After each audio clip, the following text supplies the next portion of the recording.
नमस्कार, आप देख रहे हैं डेली 24 भारत और मैं हूं आपके साथ रोहित कुमार। आतिशी के दिल्ली के मुख्यमंत्री का पद संभालने के बाद इस बात की चर्चा कम ही हो रही है। चर्चा दरअसल उस बात की ज्यादा हो रही है कि उनके बगल में एक कुर्सी भी खाली रखी है।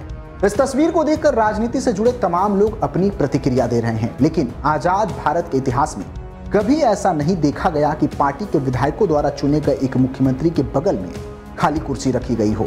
आतिशी ने मुख्यमंत्री का कार्यभार संभालने के बाद खुद भी यह कहा कि जिस तरह भारत ने 14 साल तक श्री राम के खड़ाऊ रखकर अयोध्या का शासन संभाला, ठीक इसी तरह आने वाले 4 महीने के लिए वह भी सरकार चलाएंगी। आतिशी ने यह भी कहा कि उन्हें विश्वास है कि अब दिल्ली के लोग केजरीवाल को विधानसभा चुनाव में प्रचंड बहुमत से विजयी बनाकर फिर से मुख्यमंत्री बनाएंगे। तब तक यह मुख्यमंत्री की कुर्सी केजरीवाल का इंतजार करेगी। इस तस्वीर के सामने आने के बाद बीजेपी ने अरविंद केजरीवाल पर हमला बोल दिया और कहा कि दिल्ली की सरकार को केजरीवाल रिमोट कंट्रोल से चलाएगी। पार्टी ने कहा है कि यह मुख्यमंत्री पद का अपमान है। जिस दिन से आतिशी को दिल्ली का नया मुख्यमंत्री बनाने का ऐलान हुआ, खुद आतिशी और गोपाल राय सहित पार्टी के तमाम बड़े नेताओं ने कहा कि आतिशी केवल चुनाव तक ही मुख्यमंत्री रहेंगी। दिल्ली में 4 से 5 महीने के भीतर विधानसभा चुनाव होने हैं। हालांकि केजरीवाल और पूरी पार्टी चाहती है कि दिल्ली में नवंबर में ही चुनाव हो जाएं।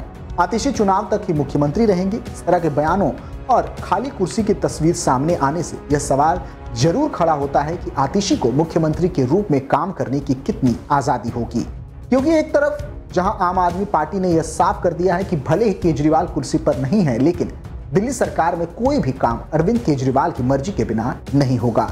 दरअसल अरविंद केजरीवाल जब अन्ना आंदोलन से निकलकर आम आदमी पार्टी में आए तो उन्होंने पार्टी के लोकतांत्रिक होने की बात कही थी। पिछले कुछ सालों में कई बड़े नेता आम आदमी पार्टी को छोड़कर गए और तब अरविंद केजरीवाल पर यह आरोप लगा कि उनकी मर्जी के बिना पार्टी में पत्ता भी नहीं हिल सकता। अरविंद केजरीवाल पर यह भी आरोप लगता रहा है कि पंजाब में चल रही आम आदमी पार्टी की सरकार भी उनके आदेश पर ही काम करती है। केजरीवाल के राजनीतिक विरोधियों का आरोप रहा है कि राज्यों में विधानसभा चुनाव कौन लड़ेगा, संगठन की कमान किसे मिलेगी, जिन राज्यों में पार्टी की सरकार है वहां मुख्यमंत्री या मंत्री कौन बनेगा, यह सब अरविंद केजरीवाल ही तय करते हैं।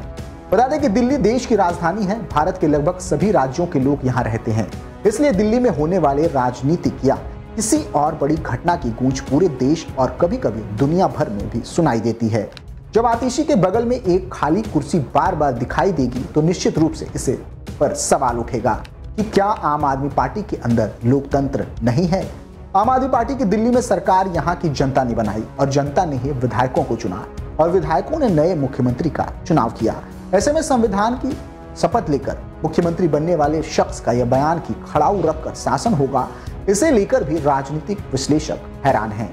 बहरहाल दिल्ली में कुछ ही महीनों के भीतर विधानसभा के चुनाव होने हैं। अरविंद केजरीवाल पहली बार 2013 में 49 दिनों के लिए मुख्यमंत्री बने थे। उसके बाद वह 2015 और 2020 में भी मुख्यमंत्री चुने गए।